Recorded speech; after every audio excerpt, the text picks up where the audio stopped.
တာတို့သမီးတို့အားလုံးပဲမင်္ဂလာပါဒီနေ့မှာဒီချေကနေပြီးတော့အချိန်ကိုဘယ်လိုမျိုးပြောရမလဲဆိုတဲ့အကြောင်းလေးကိုဒီချေကနေပြီးတော့ရှင်းပြပေးသွားမှာဖြစ်ပါတယ်ဟုတ်ပြီဒီချေအခုပြထားတဲ့ပုံလေးကတော့နိုင်ပုံလေးပါเนาะအဲ့တော့နိုင်ပုံလေးမှာဆိုရင်ဒီချေတို့တွေနိုင်ကိုဒီတိုင်းမြန်မာလိုတော့ကြည့်တတ်ပြီးအင်္ဂလိပ်လိုဘယ်လိုခွဲလဲဆိုတာလေးကိုဒီချေကနေပြီးတော့ရှင်းပြပေးခြင်းလို့ပါကဲအဲ့ဒါဆိုရင်ဆက်ရှင်းရအောင်เนาะအဲ့တော့ဒီချေတို့တွေလက်ရဘက်ကအချမ်းကိုဒီချေတို့က pass လို့သုံးပါတယ်ပြီးတော့လက်ဝဲဘက်အချမ်းကိုတော့ဒီချေတို့ to သုံးပါတယ်ဒါတွေကိုမပြောခင်မှာဒီချေကတခုပြောချင်တာဘာလဲဆိုရင်ဒီချေတို့ဘဏ္ဍာနိုင်လက်တံကိုကြည့်တဲ့အခါကျရင်လက်တံအတူရဲ့လက်တံအရှိရဲ့ရှိတယ်ဆိုတာကိုတော့တို့သမီးတို့သတိထားမိမှာပေါ့เนาะအဲ့တော့ဟုတ်ပြီအဲ့ဒါဆိုရင်ဒီချေတို့ကလက်တံအတူကိုနိုင်လို့သတ်မှတ်ပြီးတော့လက်တံအရှိသည်မိနစ်တန်လို့ဒီချေတို့ကသတ်မှတ်ပါမယ်အဲ့တော့လက်တံအရှိလေးဒီဒီရဲ့မိနစ်သွားတဲ့ဘက်တွေကိုသွားနေတဲ့အခါကျရင်ဒီချေတို့ကဥပမာထူးကိုတော့ညွန်ပြထားတယ်ပေါ့နော်ထူးကိုဒီတိုင်းမှာဆိုရင်ထူးကိုညွန်ပြထားတယ်လက်တံအရှိဒီစနစ်ကိုပြနေမယ်ဆိုရင်တော့ဒီချေတို့ကဗမာလိုပြောရင်တော့နာရီလို့သတ်မှတ်ပါတယ်အင်္ဂလိပ်လိုဆိုရင်တော့ o'clockဟုတ်ပြီနော်အဲ့တော့နောက်တစ်ခုကကြတော့လက်တံအတူသည်နှစ်ကိုပြနေပြီးတော့လက်တံအရှိလေးသည်လက်တံအရှိဖြစ်တဲ့မိနစ်တန်လေးသည်6ကိုပြနေတယ်ဆိုရင်တော့ဒီချေတို့ကနာရီခွဲလို့သတ်မှတ်ပါတယ်ဗမာလိုပြောမယ်ဆိုရင်တော့2နာရီခွဲအင်္ဂလိပ်လိုဆိုရင်2 half past 2ပေါ့နော်အဲ့တော့ဟုတ်ပြီဒါဆိုရင်ဒီချေတို့တွေနိုင်နဲ့ပတ်သက်တာကိုဆက်ရှင်းရအောင်เนาะအဲ့တော့ဒီချေပြောထားတဲ့အတိုင်းပဲလက်ရဘက်ကိုဒီချေတို့တွေခွဲလိုက်ပြီဆိုရင်တော့ pass လို့သုံးပြီးတော့လက်ဝဲဘက်ကိုသွားလိုက်ပြီဆိုရင်တော့ to ကိုသုံးပါတယ် pop ဆိုတာကကြော်လို့ရ to ဆိုတာကတော့သူကဘယ်နှနာရီထိုးဖို့ဘယ်နှနာရီခွဲဖို့ဆိုတဲ့အဓိပ္ပာယ်လိုပဲသတ်မှတ်ပါတယ်ဟုတ်ပြီဒါဆိုရင်ဆက်ကြည့်မယ်เนาะအဲ့တော့ဒီချက်ကဒီမှာဆိုရင်ဒီဟာလေးဆိုရင်ဒါဟွာလေးကိုပဲကြည့်လိုက်ပေါ့နော်ဒီမှာဆိုရင်ဒီချေတို့ဒီမှာဒီဘက်တစ်ချက်တစ်ဘက်မိနစ်တက်လေးရဲ့ဒီစနစ်ရဲ့ဒီတစ်ရဲ့ဂျားထဲမှာဆိုရင်ဒီချေတို့ဘာလေးတွေရှိလဲဆိုရင်မိနစ်လေးတွေရှိပါတယ်အဲ့တော့ဒီချက်ကစနစ်နဲ့တစ်နဲ့ဂျားထဲမှာဆိုရင်သူက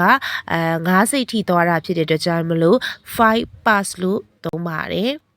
ဟုတ်ပြီနော်အဲ့တော့တစ်ကနေပြီးတော့ဒီမှာ9စိတ်ရှိပဲနှစ်အထိဆက်သွားမယ်ဒီဘက်ကလည်း9စိတ်ဒီဘက်မှာလည်း9စိတ်ဆိုတော့ဒီချေတို့ဘယ်နှစိတ်ဖြစ်သွားလဲ10စိတ်ဖြစ်သွားမယ်အဲ့ဒါလေးကိုတော့ဒီချေတို့ကဘာလို့ပြောသလဲဆိုရင် time pass လို့သုံးပါတယ်အဲ့ဒါဆိုရင်ဒီဘက်တစ်ချမ်းကတစ်ချမ်းခွဲလိုက်မယ်ဒီဘက်တစ်ချမ်းကဟာဒီ pass တွေဖြစ်ပြီးတော့ဟိုဘက်ဘယ်ဘက်ချမ်းကဟာတွေက2ဖြစ်ပါတယ်ဟုတ်ပြီနော်အဲ့တော့10 pass ကဲဟုတ်ပြီဒါဆိုရင်ဒီဘက်တစ်ချမ်းက pass ဟိုဘက်တစ်ချမ်းကဘယ်ဘက်တစ်ချမ်းက2ဆိုတာသိသွားပြီဟုတ်ပြီဆက်ကြည့်ရအောင်နော်အဲ့တော့ဟုတ်ပြီဒါဆိုရင်ဒီချေတို့တွေ pass အကြောင်းပြောပြီးတဲ့အခါကျရင်2နာရီထိုးဖို့15မိနစ်2နာရီထိုးပြီးလို့15မိနစ်လို့သတ်မှတ်တော့မယ်ဆိုရင်ဒီ3နဲ့ဒီ9ကိုကြတော့ဒီချေတို့က quarter လို့ခေါ်ပါမယ်ဒါပေမဲ့နှစ်ခုလုံးက quarter မဟုတ်ပါဘူးquarter past quarter to ဖြစ်ပါတယ်ဟုတ်ပြီနော်ညာဘက်ကို quarter past ဘေးဘက်ကို quarter to လို့သုံးပါတယ်အဲဒါဆိုရင်နောက်ကဲနိုင်ကြည့်နည်းလေးနော်တစုံတစ်ယောက်ကနေပြီးတော့ excuse me what time it is လို့မေးလာရင်သားတို့သမီးတို့အနေနဲ့တနာရီလို့ပြောချင်တော့ is 1 o'clock တနာရီလို့ပြောလို့ရပါတယ်နောက်တစ်ခုနောက်တစ်ယောက်ကကြတော့တကယ်လို့များ excuse me what time it is လို့ပြောတဲ့အချိန်မှာသားတို့သမီးတို့နာရီကြည့်လိုက်တဲ့အချိန်မှာတနာရီ15ဖြစ်နေမယ်ဆိုရင်သူရဲ့လက်တံလေးဒီဥပမာလက်တံတိုးလေးဒီဒီမှာတနာရီကိုပြနေမယ်နောက်ထပ်လက်တံအရှိလေးကတော့ဒီဘက်က15ဘက်ကိုပြနေမယ်တနာရီထိုးဖို့15မိနစ်ပေါ့ဟုတ်ပြီနော်တနာရီထိုးဖို့တနာဥပမာတနာရီထိုး2နာရီထိုးဖို့ပေါ့နော်2နာရီထိုးဖို့15မိနစ်ဆိုရင်ဒီချေတို့ကဘယ်လိုပြောကြမလဲဆိုရင်သူက2နာရီဆိုရင်ပါလဲ2ဟုတ်ပြီနော်ဘာလဲဆိုရင်2နာရီထိုးဖို့ဆိုတော့ quarter to အဲ့တော့ is a quarter to 2နာရီထိုးဖို့15မိနစ်လို့ပြောပါမယ်နောက်တစ်ခုဆက်ကြည့်ရအောင် နောက်တစ်ခုကလက်တက်အတူလေးဒီ6ကိုပြနေပြီးတော့လက်တက်အရှိလေးက4ကိုသွားပြနေမယ်ဆိုရင်တချေတို့တွေကဲဒီဘက်ကနေပြီးတော့ဆက်ပြီးပြန်ရည်ကြည့်ရအောင်9 10 15 20အဲ့တော့ဘယ်20မိနစ်လဲမိနစ်20ဖြစ်သွားပြီအဲ့တော့ဟုတ်ပြီဒါဆိုရင်သူကဘာကိုသုံးပြရမှာလဲ pass ကိုသုံးပြရမှာဖြစ်တယ်အဲ့တော့ဟုတ်ပြီဒါဆိုရင်ဘာလဲဆိုရင်အင်္ဂလိပ်စာမှာပြောင်းပြန်ဆရာမတို့ကဗမာလူပြောပြီးဆိုရင်9နာရီထိုးပြီးလို့ဟုတ်ပြီနော်မိနစ်20ဗမာမှာကျအင်္ဂလိပ်စာမှာကျတော့20မိနစ်ပြီးတော့9နာရီအဲ့တော့ is 20 past 9လို့သုံးပါမယ်ဒါဆိုရင်မိနစ်ကအရင်လာမယ်နာရီကနောက်မှပြောရပါမယ်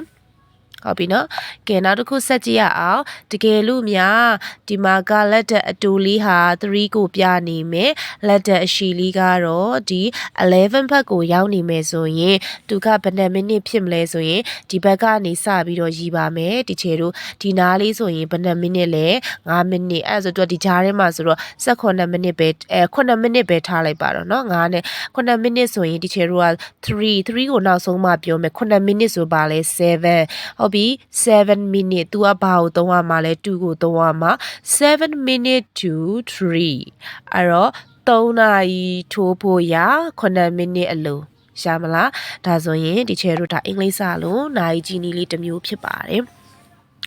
အဲ့တော့ AM နဲ့ PM ကတော့တာတို့သမီးတို့ရှင်းပါတယ်เนาะ AM ကကြတော့ဒီချေတို့တကောင်12နာရီကနေစပြီးတော့နေကင်း12နာရီထိကိုတော့ဒီချေတို့ AM သုံးပြီးတော့နေကင်း12နာရီကနေပြီးတော့ညတကောင်ထိကိုကြတော့ဒီချေတို့ PM သုံးပါတယ်ဟုတ်ပြီเนาะဆက်ကြည့်ရအောင်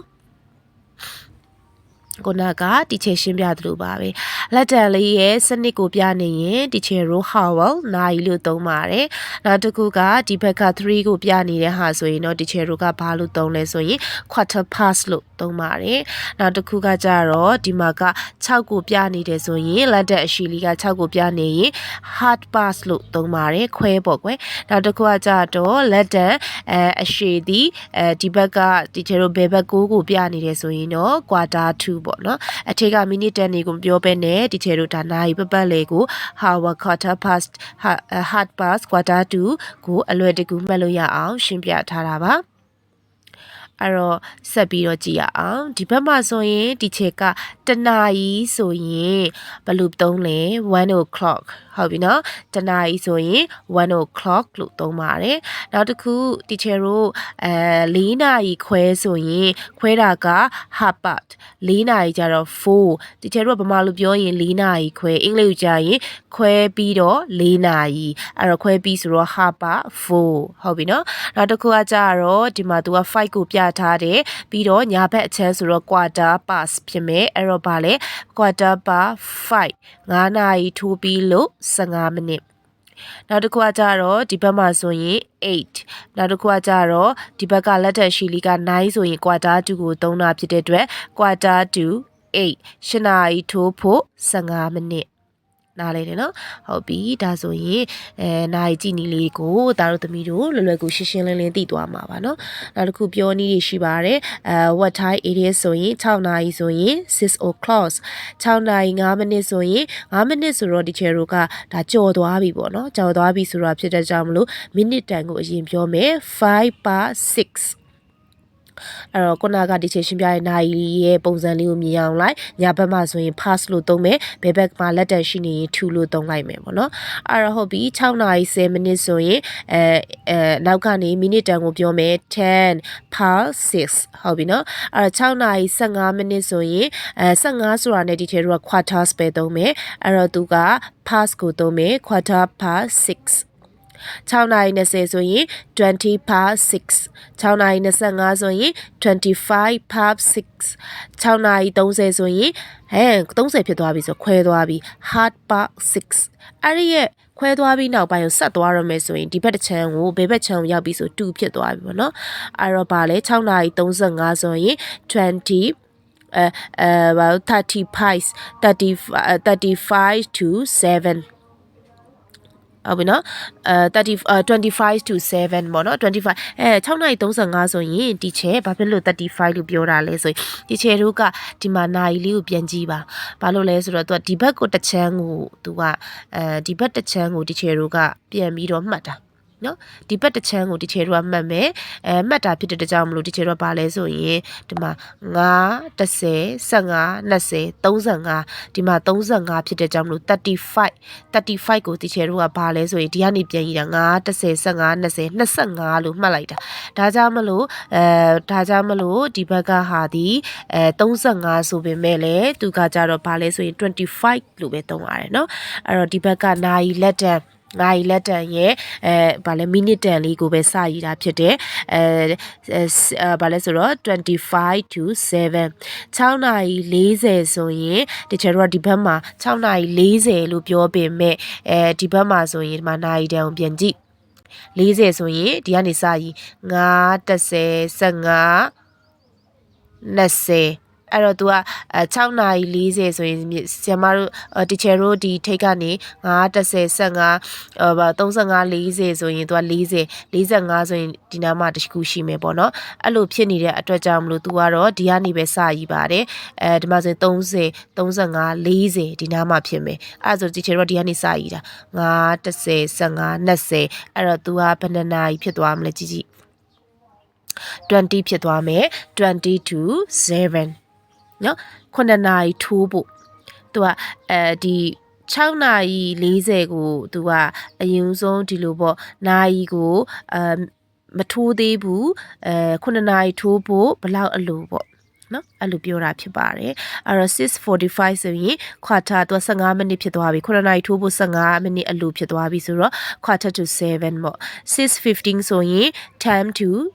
7ပေါ့6:55 6နာရီ55မိနစ်ဆိုရင်5 to 7 9နာရီဆိုရင်တော့7 o'clock ပေါ့နော်ဒါဆိုရင်တော့ဒါတို့သမီးတို့အနေနဲ့နာရီကြည့်နီလေးကိုအင်္ဂလိပ်လိုဘယ်လိုကြည့်ရမလဲဆိုတာကတော့အနည်းချင်းလောက်တော့ရှင်းလင်းသွားပြီလို့ထင်ပါတယ်အဲ့တော့တီချဲတို့နာရီလက်တံလေးကိုနာရီတွေကိုကြည့်မယ်ဟိုဘက်ဒီဘက်ညာဘက်တစ်ချမ်းကဟာတွေကို pass လို့သုံးပြီးတော့ဘယ်ဘက်ချမ်းကဟာကို to လို့သုံးပါမယ်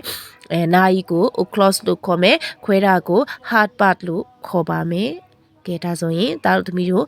နားလည်မယ်လို့တော့ထင်ပါတယ်မသိနားမလဲတာရှိရင်လည်းဒီချက်ကို TikTok CV ကနေပြီးတော့လာရောက်မေးမြန်းလို့ရပါတယ်ကျေးဇူးတင်ပါတယ်နော်